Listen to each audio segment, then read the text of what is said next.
Alors bien aimé, toujours cours numéro 37. Qu'est-ce que c'est que l'Église? Alors, l'Église, on va voir aujourd'hui que c'est une famille. Alléluia. Il n'y a pas d'orphelins parmi nous. Si? Il y a des orphelins parmi nous.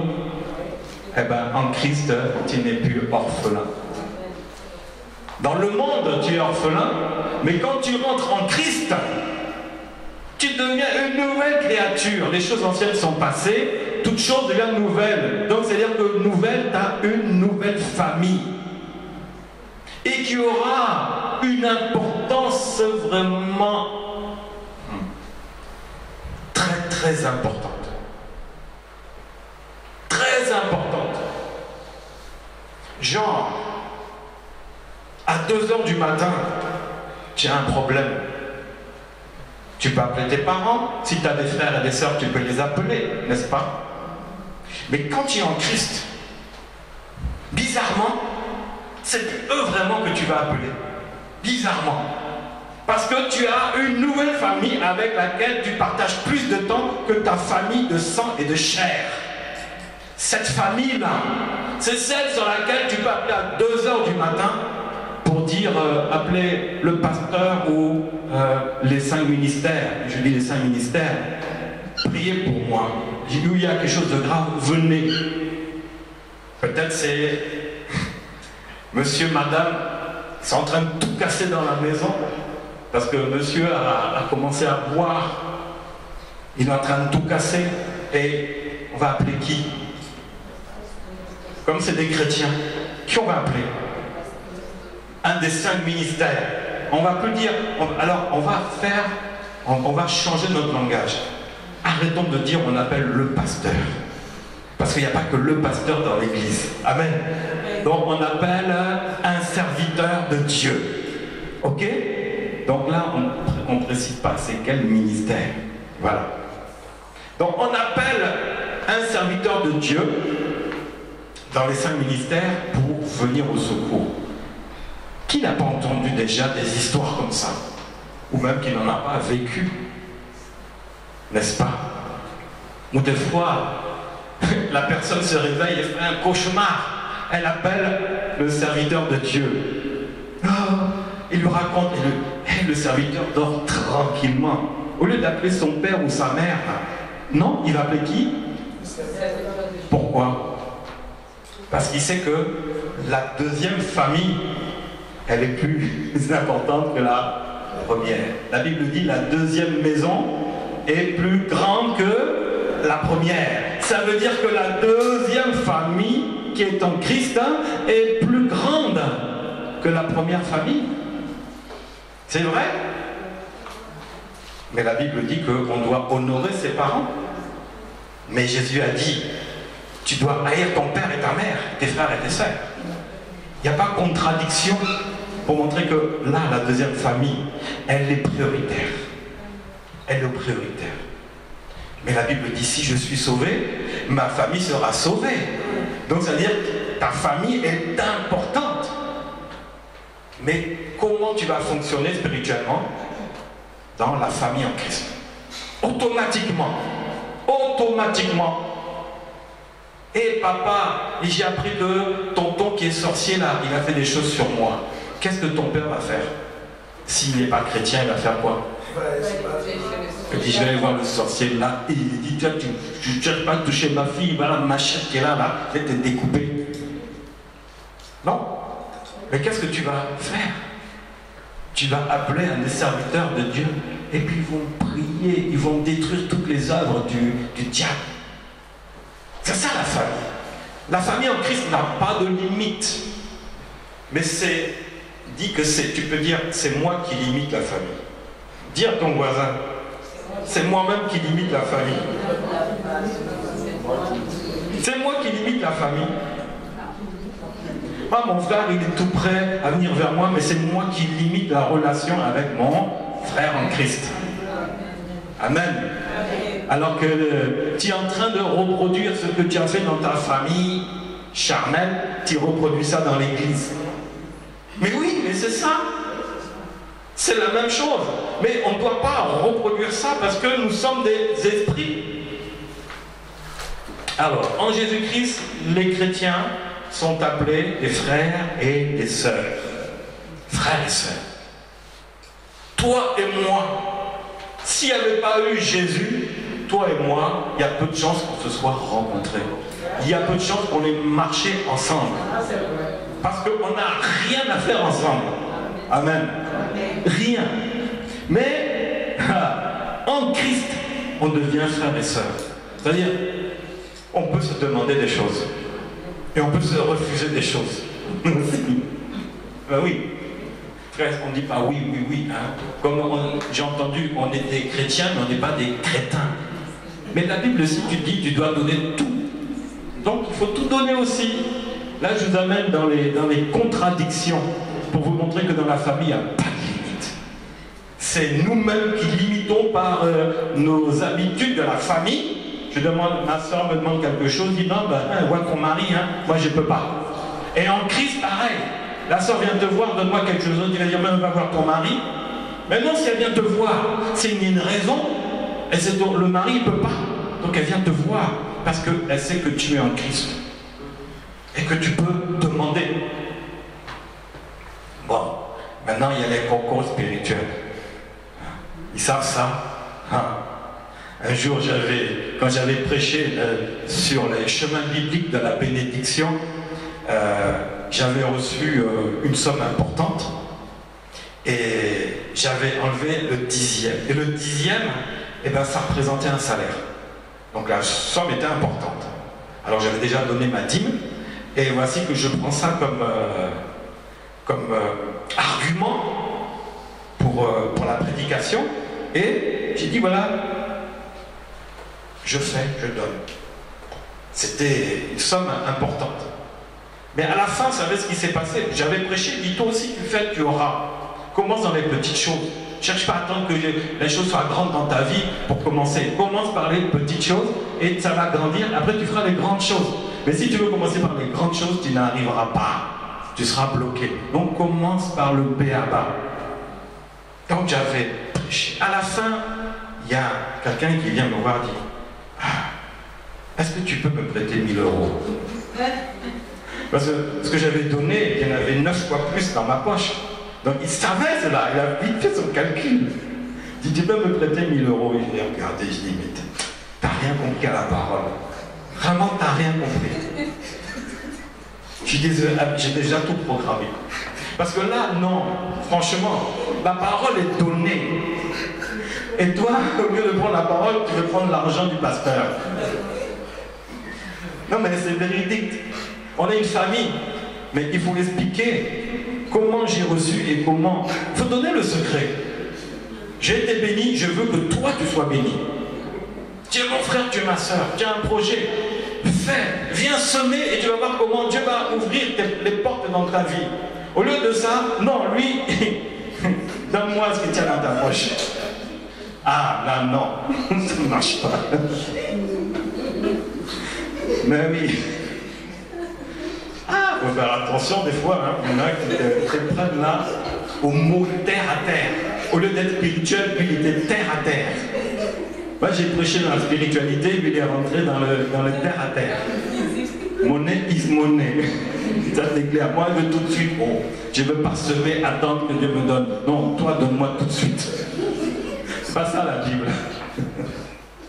Ça ne marche pas comme ça.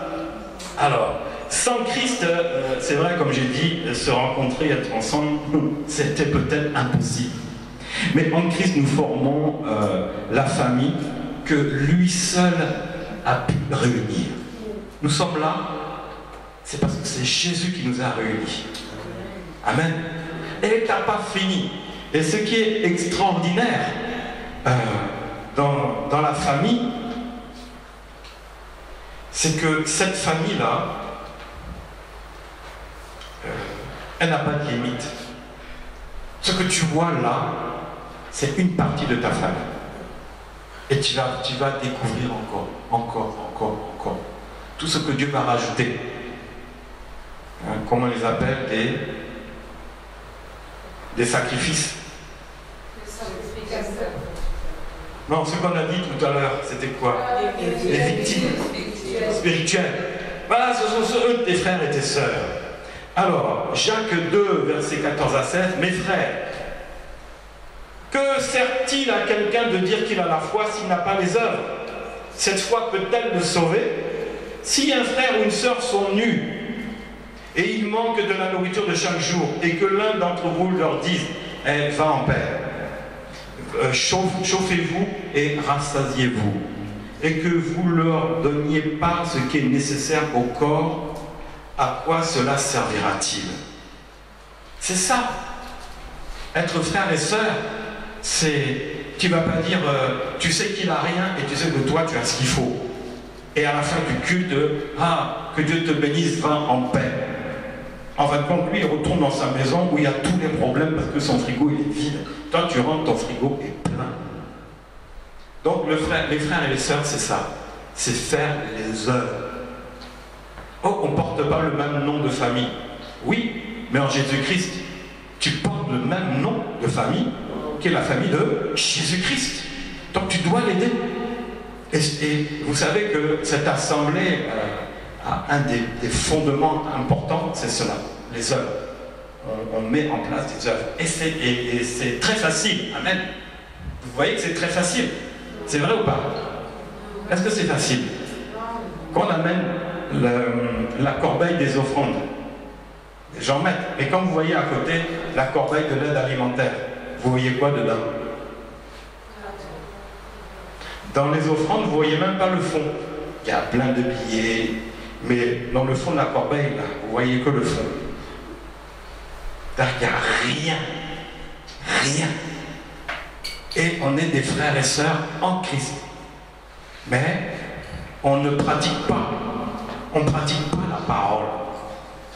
On est une famille, on doit pratiquer la parole. Quand tu dis à ton frère ou en partir, ah mon frère ça va, ben, ça va, que Dieu te bénisse. Mais est-ce que tu lui as demandé comment la semaine s'est bien passée, tout va bien à la maison? Est-ce que tu t'inquiètes de lui? Est-ce que tu prends soin de lui? Est-ce que tu prends de ses nouvelles? Peut-être que tu ne cherches pas à rentrer trop dans la profondeur de ton frère et de ta sœur parce que tu sais que ça ne va pas t'arranger, parce que là, hein, je sais que sa vie, c'est pas évident. Donc je préfère dire que Dieu te bénisse et au revoir. C'est ce que dit la parole. Hein. C'est ce que dit la parole. Et moi, je rentre chez moi, j'ai déjà mon poulet qui est programmé dans le four automatique, là. Tac, il est déjà, j'arrive, c'est chaud. Même le chien, ils vont manger dedans. Mais mon frère, là, il n'a même pas le droit à la part du chien et du chat. Vous vous rendez compte? C'est ce que le monde vit, hein. L'indifférence, elle est mondiale, mais elle est dans le monde, mais elle est dans l'Église aussi. Est-ce qu'on ne doit pas chercher à détruire cette indifférence-là? Alors ça, à partir du mois prochain, octobre, aide alimentaire, ça va bouger. Ça va bouger. Amen. Ensuite, la Bible dit, Marc 3, 35. Car quiconque fait la volonté de Dieu, celui-là est mon frère et ma sœur. Et même il est ma mère. Amen. Donc, bien-aimé, si tu fais la volonté de Dieu, tu es réellement mon frère, tu es réellement ma sœur, parce que tu m'aimes. C'est parce que tu pratiques la charité. Vous savez que la charité est plus importante que la foi. Vous savez ça? C'est écrit dans la Bible. J'ai commencé à faire un peu des recherches sur la charité, sur les œuvres. La charité, c'est un comportement de l'amour. Amen. C'est une des facettes de l'amour que tu as. Et Jésus a dit, aimez-vous les uns les autres. Donc si vous aimez les uns les autres, c'est que dans la famille chrétienne, tu dois pratiquer la charité. C'est fondamental. La charité, c'est faire les choses, s'occuper de l'autre. Être charitable. Aimer l'autre, prendre soin de l'autre. Même si ça te coûte, c'est pas grave. Amen. Voilà. voilà, je ne vais pas trop développer la famille. Mais la famille, c'est ça. Elle est fondamentale. À partir d'aujourd'hui, regarde ton frère, ta soeur, vraiment comme ton frère et ta soeur. Et prends soin de lui. Cherche à le connaître. C'est ça la famille. Sinon, ce n'est qu'un mot. Tu vas dans une église, on s'occupe de toi, on ne s'occupe pas de toi, on voit comment est la famille. Ça se voit. Alors, sur la famille chrétienne, est-ce qu'il y a des questions à poser? Il n'y en a pas? Pas de questions? Alors, on va passer donc une autre définition. L'Église est un peuple. Donc, comme on a parlé de famille, maintenant on va aller plus loin. La grande famille. Donc l'Église, définition de l'Église, l'Église est un peuple. Donc Christ, il est le chef. Et nous, nous sommes les concitoyens. Et toutes les églises locales dans le monde, qu'elles soient petites, moyennes, grandes, elles forment ensemble le peuple de Dieu. Là, on va plus loin. On a une famille là, hein? Mais tu vas découvrir que la famille, c'est tout un peuple. Un peuple qui va au-delà. Chaque église forme l'ensemble du peuple de Dieu. Alors, si tu commences à critiquer une église, tu es en train de critiquer ta propre famille. Ne critiquez pas, ne jugez point. Mais bénissez et priez pour le peuple de Dieu. Prie pour ta grande famille. L'église qui est en même temps locale, elle est universelle. Vous savez, ici, cette église-là, elle est locale. Eh bien, elle est universelle parce qu'elle fait partie du plan de Dieu. De toutes les églises dans le monde forment le peuple de Dieu. Ah oui, mais, ma soeur, et tu me poses la question, et l'église catholique? Merci de m'avoir posé la question. Ben, elle fait partie aussi. Alors arrête de les casser. Ou les catholiques ceci, ou les catholiques cela. Bien aimé, c'est le peuple de Dieu. Peuple né de nouveau, hein. Ah oui, chrétien, ça veut dire né de nouveau, hein. Très important. C'est le peuple de Dieu. Chez les catholiques, il y en a qui sont nés de nouveau. Ah oui. Alors, Tite 2,14 dit, il s'est donné lui-même pour nous, afin de nous racheter de toute iniquité et de se faire un peuple qui lui appartienne, purifié par lui et zélé pour les bonnes œuvres. Ah ben voilà. Le peuple, l'Église qui est le peuple de Dieu, eh ben il y en a qui sont plus forts que toi et moi dans les œuvres. C'est vrai ou pas? Et c'est qui? C'est mon frère catholique. Dans la charité, il te dépasse. Dans les œuvres, il te dépasse. Donc, finalement, il aime plus ton frère que toi, tu aimes ton frère. Et tu es le premier à le critiquer en plus. Non. L'Église universelle, c'est la foi et les œuvres. Ou la foi et l'amour de Dieu. La foi et la charité. Nous avons la foi. Nous sommes dans le réveil spirituel. Nous sommes des protestants. Nous sommes des évangélistes, nous sommes des ceci, de cela. Nous, on marche dans la foi. Nous, on croit au miracle, même si on en voit rarement, mais on y croit quand même. Ah oui. Tandis que, eux, les catholiques, là, oh, leur foi, là, c'est comme un grain de poussière. C'est à peine visible. Mais les catholiques vont dire, des protestants, regardez ça, là. Et quelles œuvres ils font? Ils n'ont même pas d'œuvre. Donc les uns se renvoient. Mais l'Église universelle, c'est quoi? C'est les catholiques dans les œuvres. Et c'est les protestants dans la foi. Et ça représente le peuple de Dieu, l'Église universelle. Alors arrête. Arrête. Oh, moi j'étais catholique, maintenant je ne le suis plus. Et alors, ça fait quoi? J'irai même annoncer la bonne nouvelle dans une église catholique. J'ai aucun problème. Mais c'est eux qui ne voudront pas de moi.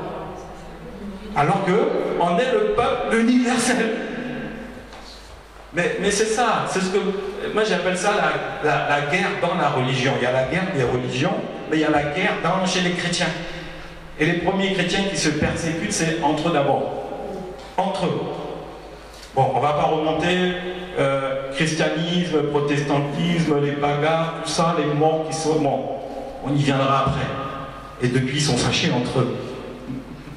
Même 4 siècles après, ils sont encore fâchés entre eux. Non, non, c'est pas ça. Le peuple de Dieu, c'est l'ensemble des chrétiens. Amen. Mets ça dans ta tête uniquement. Ne fais pas de différence. Parce que c'est Jésus qui a donné sa vie pour que ce peuple-là, universel, lui appartienne. Nous sommes un peuple. Alors, la Bible dit, 1 Pierre 2,10, vous qui étiez autrefois n'étiez pas un peuple, et maintenant vous êtes le peuple de Dieu, qui, vous qui n'aviez pas obtenu miséricorde, maintenant vous avez obtenu miséricorde. Le Seigneur insiste bien là-dessus. Vous êtes un peuple. Luc 1,17 dit, il marchera devant Dieu avec l'Esprit de Dieu et la puissance d'Élie pour ramener les cœurs des pères vers les enfants et les rebelles à la sagesse des justes afin de préparer au Seigneur un peuple bien disposé. Le Seigneur est en train de préparer ça. Il prépare son peuple réuni, réconcilié, qui soit bien disposé. Alors toi, fais ta part. Prends cet enseignement pour dire qu'à partir d'aujourd'hui, je considère tous mes frères en Christ, qu'ils soient libanais, américains ou quoi, chinois. Il faut apprendre le chinois, hein, parce que le réveil en Chine, là, il y a plus de chrétiens en Chine que dans le monde bientôt.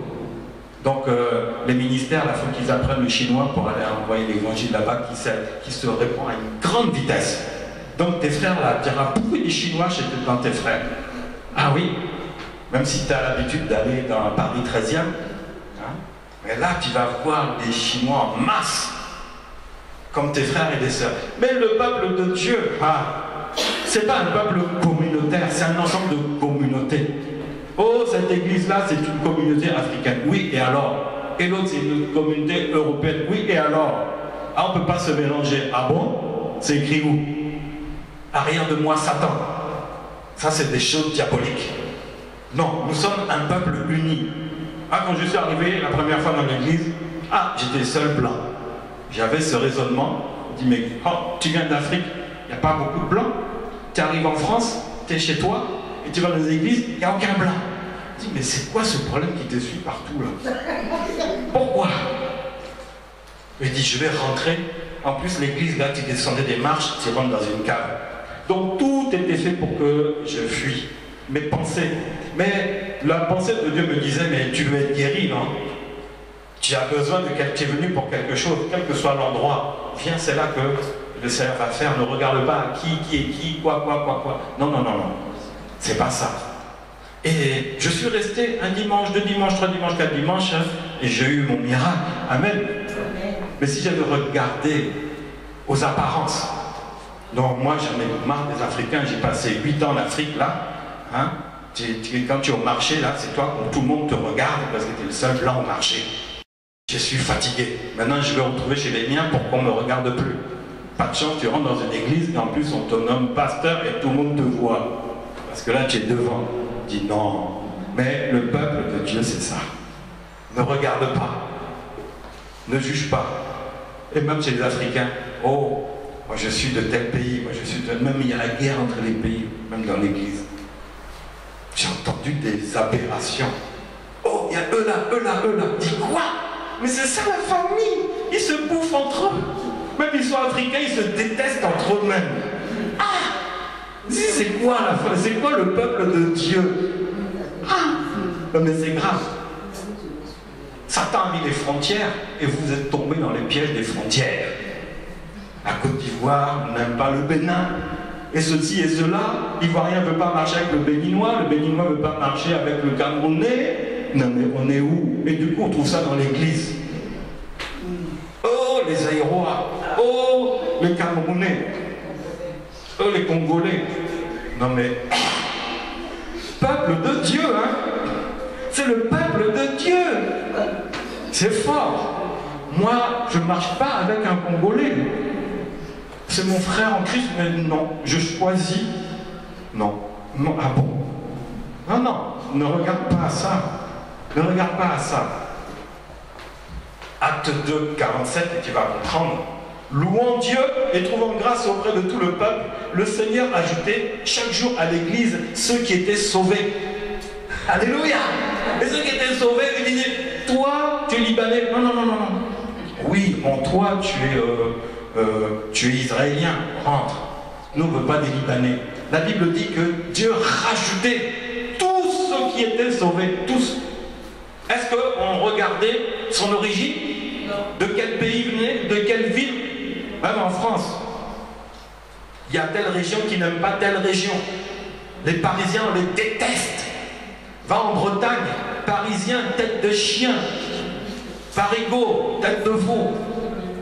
Nous, on est petits, c'est ça qu'on nous apprend. Quel Parisien, il vient là, il est perdu, il demande sa route, il dit ici, il veut aller à tel endroit, tu sais que c'est par là, toi tu veux dire c'est par là. Exprès pour qu'il se perde parce que tu les détestes. Mais dans l'église là, église communautaire, église assemblée de Dieu, église de Pentecôte, un pasteur qui n'est pas de l'église ne peut pas prêcher ou dire que Dieu vous bénisse. Il n'a pas le droit. Peuple de Dieu, entre ministères, entre pasteurs, j'ai vécu ça. J'ai vécu ça. C'est ça le peuple de Dieu. C'est devenu des entreprises, des SARL, des sociétés anonymes. C'est plus un peuple. L'église est une entreprise. Toi, je sais que tu es un pasteur là qui prêche avec le feu dans la vérité. Tu peux rentrer chez moi, mais n'ouvre pas la bouche. Surtout, je ne vais même pas t'appeler pour bénir parce qu'il y a un feu qui va déformer l'église que j'ai mis en place pour moi. Parce que c'est devenu mon église, c'est mon peuple. Mais la Bible dit que c'est Jésus-Christ qui a un peuple qui lui appartient. Toi, peuple, tu n'appartiens pas à un pasteur. Amen. Le pasteur, c'est pas ton chef. C'est pas ça. L'élévation, ce n'est pas dans ce sens-là qu'il faut la prendre. L'autorité ne vient pas de l'autoritarisme. Parce que le peuple, c'est l'ensemble qui marche ensemble, quelles que soient ses origines. Alors, 2 Corinthiens 6, 16 dit, quel rapport y a-t-il entre le temple de Dieu et les idoles? Car nous sommes le temple du Dieu vivant. Comme Dieu l'a dit, j'habiterai au milieu d'eux, je serai leur Dieu, ils seront mon peuple. Donc, il n'y a pas 10 peuples, il n'y a pas 100 peuples, il n'y a pas 200 peuples comme 200 pays, ou comme des milliers d'ethnies et de régions. Jésus a dit, mon peuple. N'oublie jamais cela, mon peuple. Même si un frère ailleurs te dit comment, toi, tu as la connaissance de Dieu. Tu connais la vérité et tu le regardes comme ton frère, ta soeur. C'est ça le peuple. Partout où tu vas. Tu vas en Bretagne, dans une église en Bretagne. Tu sais que c'est ta maison. Ce sont tes frères et tes sœurs parce que c'est le peuple de Dieu. Donc commence pas à les critiquer. Parce que les Bretons, ils sont froids. Et quand ils prient là, on dirait des glaçons. Ils dégagent rien. C'est triste. Mais non. C'est ton frère, c'est ta sœur. Ils font partie du peuple de Dieu. Parce que Dieu a dit, mon peuple. Donc l'église est un seul peuple. Un seul peuple. Comprends bien ça. Là où tu iras. Sache que c'est ta maison, c'est tes frères et tes sœurs, parce que vous ne formez qu'un seul peuple. Amen. Dieu a fait sortir le peuple d'Israël, son peuple, un seul peuple. Maintenant, c'est un seul peuple. Est-ce que vous avez des questions à poser là-dessus? C'est clair? On y voit plus clair? On sait comment il faut se comporter? On ne doit pas juger? Amen. On doit bénir? Il faut arrêter de dire ceci et cela. Parce que c'est Jésus qui s'est acquis ce peuple-là. Et nous, on est qui pour venir discuter? Tu discutes avec le peuple, tu discutes devant Jésus. Amen. Et dans l'église, c'est pareil. Quand un nouveau arrive, ne cherche pas à demander de quel pays il est. Ça, c'est pas la priorité. Qu'il soit ton frère et ta sœur, cherche à le connaître. Et accueille-le comme il se doit pour un peuple. C'est ça qui est fondamental. Donc, dernier point, on avance encore. Là, on revient, là, on était dans le peuple, hein, dans l'Église universelle. Maintenant, on va rentrer dans l'intimité. L'Église, c'est une épouse. Donc, le 7e point, l'Église est une épouse.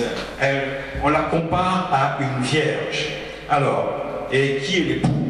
C'est Jésus-Christ. Jésus est l'époux. Et son peuple représente l'épouse. Alors, quand on dit le peuple, ça représente aussi l'épouse de Jésus-Christ. Donc là aussi, tu dois aimer toutes les épouses de Jésus-Christ. C'est important. Comme une vierge pure. Alors Jésus a donné sa vie pour l'Église, pour l'épouse, c'est-à-dire toi et moi. Toi et moi. Alors, Apocalypse 19, 7, 8, réjouissons-nous dans l'allégresse et donnons-lui gloire, car les noces de l'agneau sont venues et son épouse s'est préparée. Et il lui a été donné de se revêtir d'un fin lin éclatant pur, car le fin lin, ce sont les œuvres des justes, des saints. Les œuvres, on les retrouve là encore. Les noces de l'agneau, le Seigneur vous prépare chacun. Tu veux dire quoi, ce que tu veux, mais Dieu te prépare à cela. Et toi, cherche aussi à préparer cet habit dont tu vas être revêtu des œuvres que tu as faites. Donc cherche à faire les bonnes œuvres en tant qu'épouse. Cherche à plaire à Jésus en tant qu'épouse. Cherche à obéir au Seigneur, parce que de cela dépendra la tenue. La Bible dit, ça sera les noces de l'agneau d'un fin lin éclatant et pur. Ce sont les œuvres justes des saints. C'est toi qui es saint.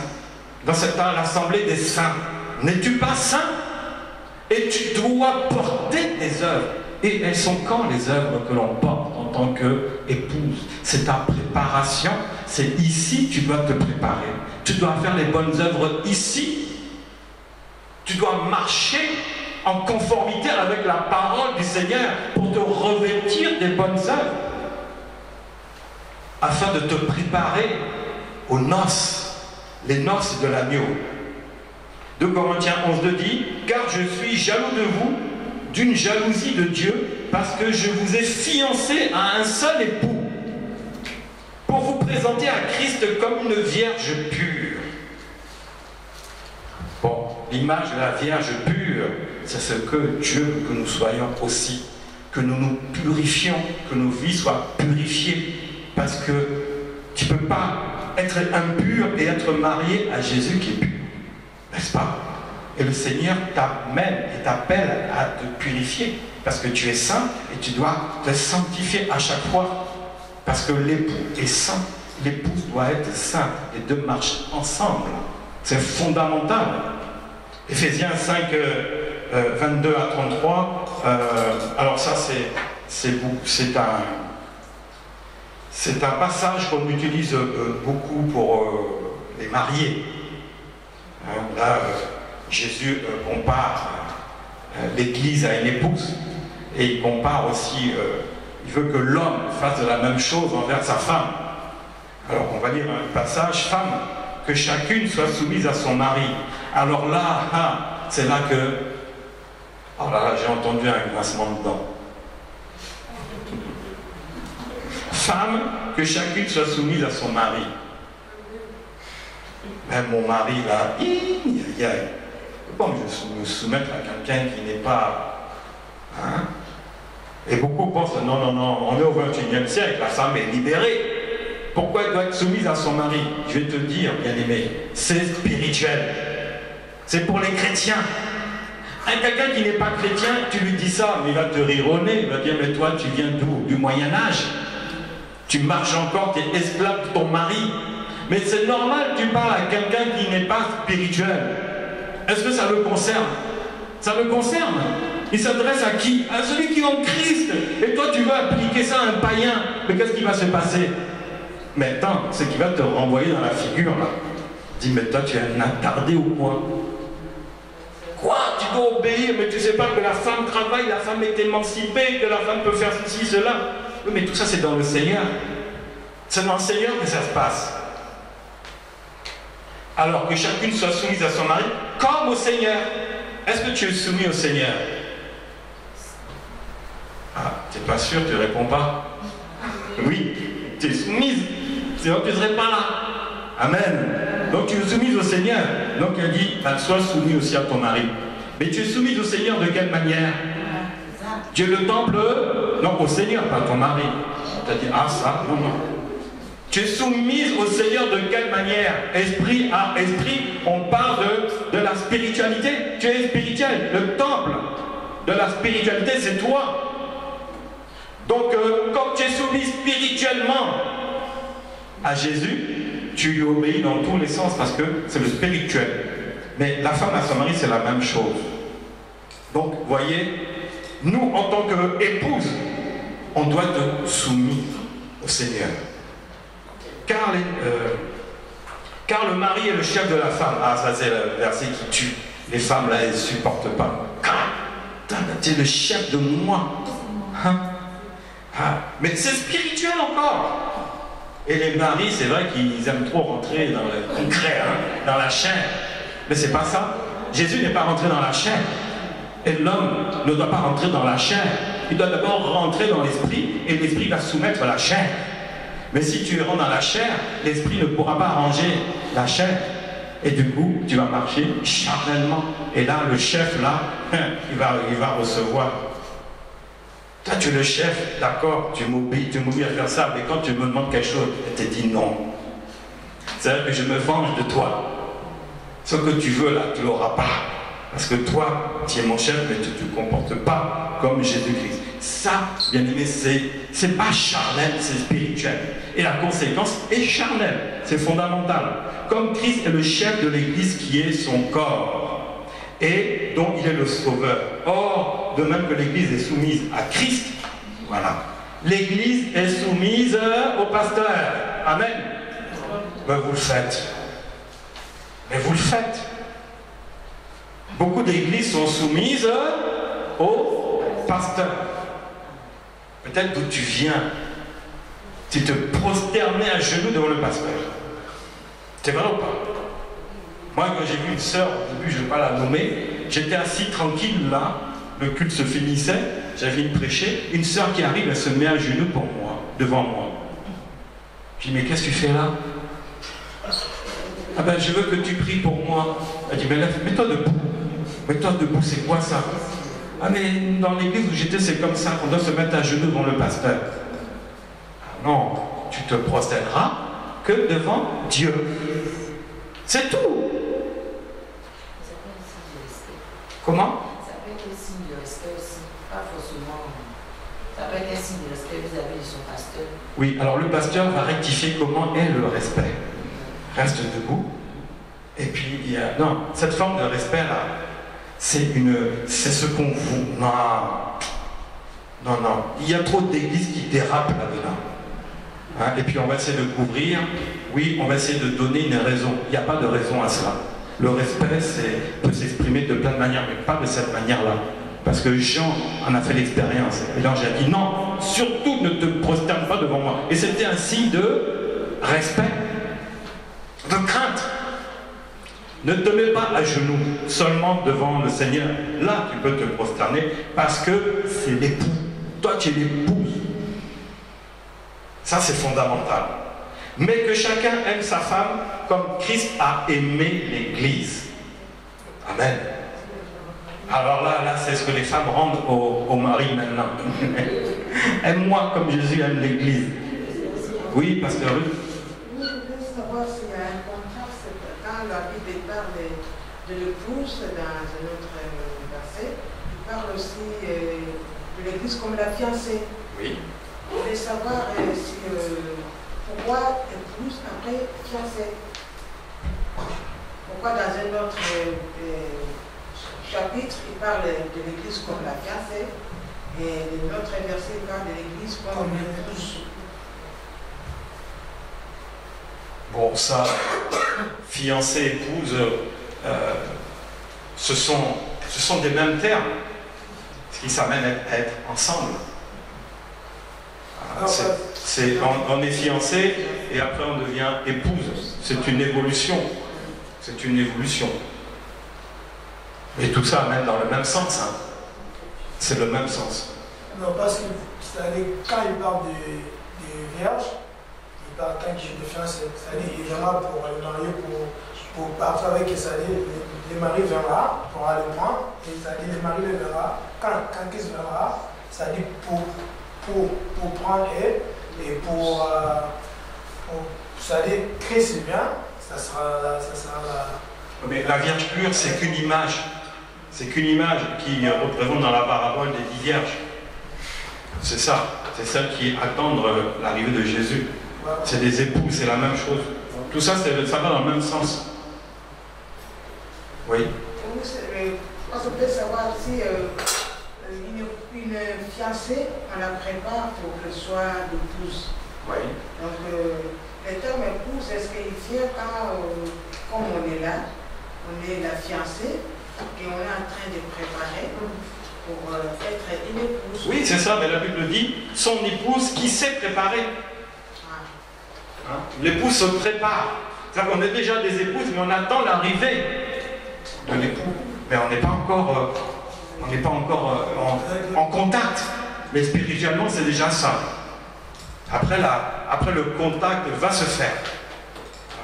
C'est comme ça. L'épouse, la Bible dit, les noces de l'agneau sont venues et son épouse, elle s'est préparée. Donc c'est celle qui est amenée, qui a donné sa vie à l'époux. Se prépare. Tout ça, c'est les mêmes sens. Hein. Vierge, épouse, etc. C'est les mêmes sens. Donc voilà. Je ne vais pas lire tout, vous lirez le reste parce que, bon, ça parle beaucoup de l'homme et de la femme en comparaison avec l'image aussi de Jésus avec l'Église et donc avec l'épouse. Donc l'Église, c'est une épouse qui se prépare à l'arrivée de l'époux. Voilà. On peut dire future épouse, mais on est déjà en Christ, on est déjà épouse. On attend simplement l'arrivée de l'époux. Voilà, c'est ça. D'autres questions? Non? Pas d'autres questions, voilà, terminé. Que Dieu vous bénisse.